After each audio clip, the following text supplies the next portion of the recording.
बच्चों हम लोग बात करते हैं इस क्वेश्चन की जो आपकी स्क्रीन पे दिख रहा है। कह रहा है a trader with a basket of eggs find that if he sells 3x at a time there is only 1 egg left and if sells 4x at a time there is again 1 egg left.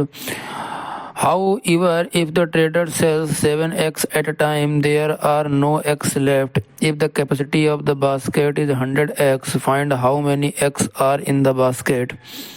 Explain with the reason. तो देखिए इसमें हमसे कह रहा है कि एक टोकरी है जिसमें 100 अंडे आ सकते हैं और हमको टोटल अंडे कितने हैं ये नहीं पता है, तो हम लोग मान लेंगे, लेट कर लेंगे कि टोटल एक्स जो हैं वो एक्स हैं। और अगर इस इन्फॉर्मेशन को हम इक्वेशन में लिखेंगे तो क्या हो सकता है, पहली इक्वेशन हमारी बन जाएगी कि कह रहा है कि अगर 3 अंडे एक बार में लिए जाएं तो इस तरीके से एक अंडा जो होगा वो हमारा क्या हो जाएगा, बच जाएगा।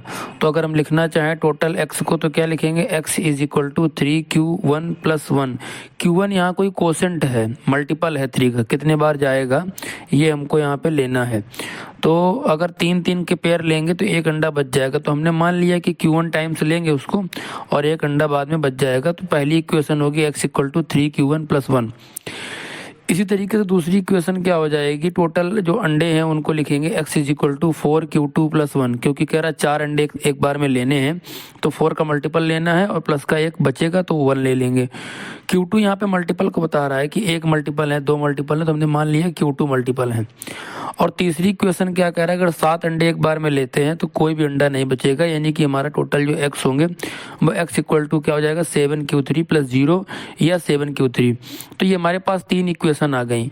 अगर हम पहली और दूसरी इक्वेशन को देखें तो हमको यहाँ से एक बात मालूम चल रही है कि जो एलसीएम होगा फर्स्ट और सेकंड इक्वेशन को देखने पे वो क्या होगा, 12 होगा 3 और 4 का। और क्योंकि दोनों में एक ऐड हो रहा है तो अगर इससे हम नंबर ऑफ एक्स निकालें तो क्या क्या हो सकते हैं, तो 12 तो एलसीएम हो गया और एक बच रहा है तो 13 हो जाएगा, 13 हो सकता है, या 12 का मल्टीपल क्या 24 होगा तो प्लस 1 25 हो सकता है। यानी जो एलसीएम आ रहा है 12 उसके मल्टीपल में अगर हम प्लस 1 जोड़ते जाएं तो इन दोनों इक्वेशन से जो नंबर ऑफ एक्स हो सकते हैं वो मालूम चल जाएंगे क्या होंगे। तो अगर हम 12 का मल्टीपल लेंगे तो 12, 24, 36, 48 इस तरीके से होगा।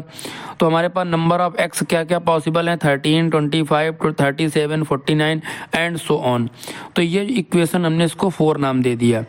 अब इसके बाद में अगर हम थर्ड इक्वेशन को लिखना चाहें तो थर्ड इक्वेशन के हिसाब से हमारे पास टोटल नंबर ऑफ एक्स क्या हो सकते हैं, 7 के मल्टीपल होंगे। तो 7 हो गया, 14 हो गया, 21 हो गया, 28 हो गया, 35 हो गया, 49 हो गया, या 42 हो गया, 49 हो गया, इस तरीके से होगा।